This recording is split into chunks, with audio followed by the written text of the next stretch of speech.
आप सभी को मेरा नमस्कार। आशा है आप सभी अच्छे होंगे। आज की इस वीडियो में हम सभी बात करेंगे रसखान द्वारा रचित सेवइयों के बारे में, जो कि हमारी कक्षा 9 के पाठ 11 में लगा हुआ है। रसखान की जीवनी के बारे में आप यदि जानना चाहते हैं, तो उसकी वीडियो की लिंक प्रोवाइड कर दी गई है डिस्क्रिप्शन में। आप उस पे क्लिक करके आप पूरी वीडियो देख सकते हैं। आइए शुरुआत करते हैं पहले पद के साथ और जानते हैं सरल व्याख्या में किस प्रकार से सेवइयों के माध्यम से श्री कृष्ण के प्रति अपनी भक्ति को रसखान ने व्यक्त किया है। मानुष हो तो वही रसखानी, बसे ब्रज गोकुल गांव की ग्वारन। जो पशु हो तो कहा बस मेरो, चरे नित नंद की धेनु मझारन। पाहन हो तो वही गिरि को जो कियो हरिछंद पुरंदर धारन। जो खग हो तो बसै कर मिली, काल दिकूल कदम्ब की डारन।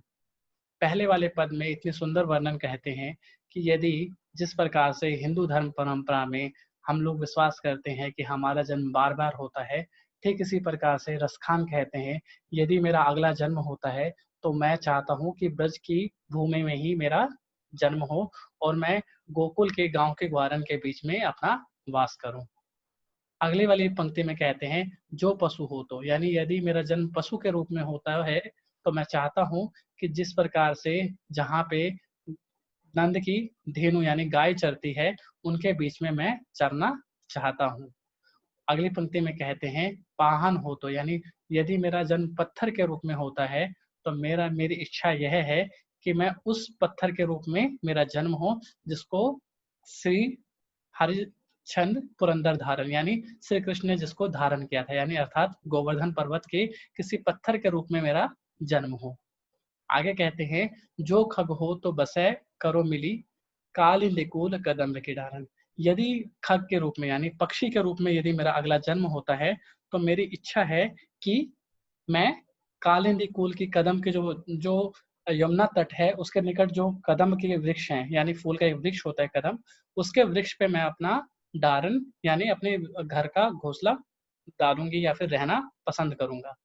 तो इस पहले वाले पद में रसखान जी प्रस्तुत करते हैं, अपनी बात कहते हैं कि यदि उनका जन्म किसी भी रूप में हो, यानी अगला जन्म किसी भी प्रकार से हो, तो वे चाहते हैं कि मेरा जन्म किसी भी तरीके से ब्रज की भूमि पर ही होना चाहिए, चाहे मनुष्य के रूप में हो, चाहे पत्थर के रूप में हो, चाहे किसी भी जीव के रूप में हो, परंतु उनका मानना है कि ब्रज की भूमि के कण कण में श्री कृष्ण का वास है। आइए दूसरे पद की व्याख्या देखते हैं। या लकुटी अरु कामरिया पर राज तिहुपुर को तजिडारो। आठ सिद्धि नवो निधि के सुख, नंद की गाय चराए बिसारो। रसखान कबे इन आखिन सो ब्रज के बन, बाग तड़ाग निहारो। कोटिक एक कल धोत के धाम, करील के कुंजन ऊपर वारो। यानी कहते हैं यदि श्री कृष्ण के द्वारा जो धारण किया गया लकुटी है और कामरिया जो उन्होंने धारण करी हुई है, यानी श्री कृष्ण जो कि जो वस्तु धारण करते हैं, यदि वो उनको मिल जाता है तो उसके लिए वो जितनी भी उनके पास जितना तीनों लोगों की जो सुख संपदा है वो सबका वो त्याग करना पसंद करेंगे। आगे कहते हैं आठ सिद्धि नवो निधि के सुख, नंद की गाय चराए बिसारो।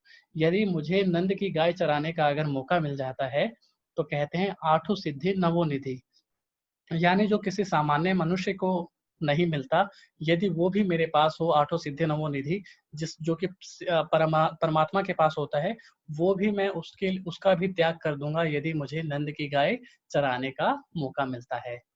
आगे कहते हैं कि यदि उनको रसखान आगे व्याख्या करते हुए कहते हैं कि ब्रज के वनों के जो वहाँ पे बगीचे हैं, तालाब हैं, इत्यादि जितने भी चीजें हैं उनको देखने का अगर उनको मौका मिलता है तो वो कहते हैं कि उस करील की झाड़ियों को देखने के लिए, उन वनों को देखने के लिए, उसके लिए मैं करोड़ों सोने के महल न्यौछावर करने के लिए तैयार हूँ।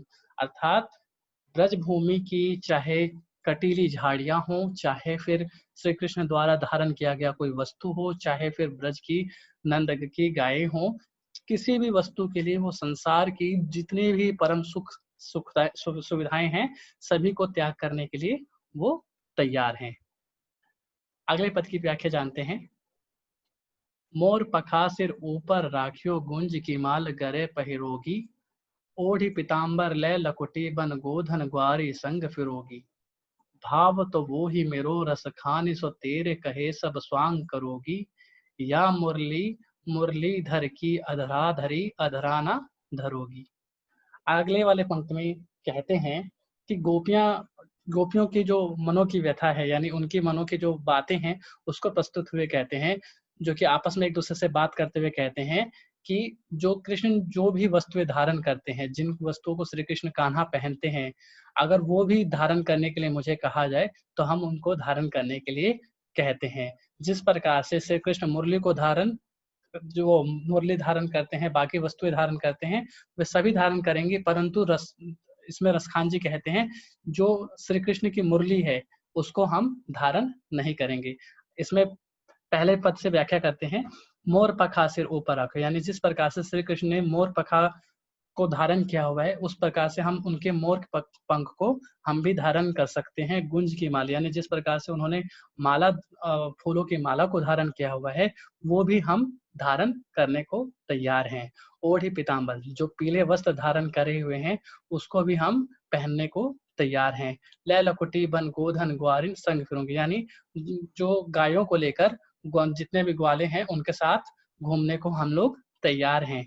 भाव तो वो ही मेरो रस खानो, यानी मेरा तो भाव यह है कि जो भी श्री कृष्ण को पसंद हो, वैसा जो भी जो चाहते हैं वो सभी स्वांग, यानी जो भी वेशभूषा श्री कृष्ण को पसंद हो वो धारण करने के लिए मैं तैयार हूँ। आगे कहते हैं, या मुरलीधर की अधरान धरी अधराना धरूंगी, या परंतु श्री कृष्ण ने जिस मुरली को धारण किया हुआ है उसको मैं धारण नहीं करूंगी, क्योंकि यहाँ पे रसखान और जो गोपियां हैं वे जो मुरली है उसको क्या मानती हैं, अपने सोत के रूप में मानती हैं, क्योंकि वे कहती हैं कि जब से श्री कृष्ण ने मुरली को धारण किया है तब से वे हमें भूल गए हैं, यानी उनके मुरली के आ जाने से श्री कृष्ण का लगाव गोपियों के प्रति कम हो गया, ऐसा गोपियों का मानना है। तो जिसके बाद कहती हैं कि हम सब कुछ स्वांग करने को तैयार हैं, जो भी श्री कृष्ण धारण करते हैं सब कुछ पहनने को तैयार हैं, परंतु हम मुरली को धारण नहीं करेंगे, जो हमारे मुरलीधर है श्री कृष्ण, जिसको अपने होठों पे रखते हैं। और अंतिम पंक्ति है, उसको जानते हैं। काननि दे अंगुरी रहे बो, जब ही मुरली धुनि मंद बजे है। मोहिनी तानन सोरस खानी अटा चढ़ी गोधन गेहे ते गेहे। टेरी कहे सिगरे ब्रज लोगिनी, काल ही को कितहे समझे है। मायरी वा मुख की मुस्कानी, समही न जेहे न जेहे न जेहे। अंतिम वाले पंक्ति में वो कहते हैं, श्री कृष्ण अपनी व्यथा और जो जितनी भी गोपियां हैं उनकी बातों को प्रस्तुत करने के कहते हैं कि उनके दिलो दिमाग पर श्री कृष्ण का इस प्रकार से वास है कि उनकी मुरली की धुन अगर उनके कानों तक आ जाए तो वो अपने ऊपर नियंत्रण खो बैठती हैं, यानी वो मतलब वो रुक नहीं सकती, श्री कृष्ण से दूरी नहीं बना सकती।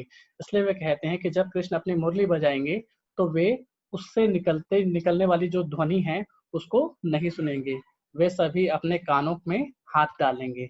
उनका मानना है कि भले ही कृष्ण किसी महल पर चढ़ जाएं, अपनी उंगली की मधुर तान क्यों ना बजाएं और गीत की जितनी भी ध्वनि है क्यों ना गाएं, परंतु वो उसको नहीं सुनेंगे।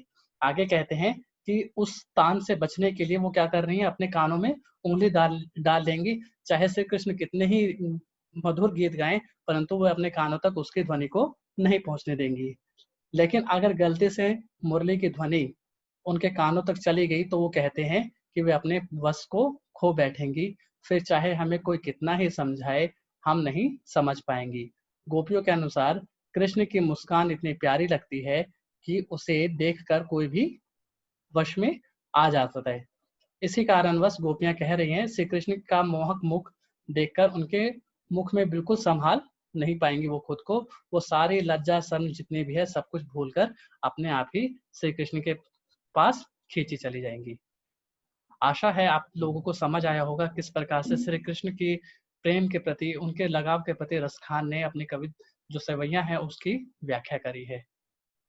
अगर आपको पसंद आया है तो वीडियो को लाइक करिए और चैनल को सब्सक्राइब करिए। आप सभी का धन्यवाद।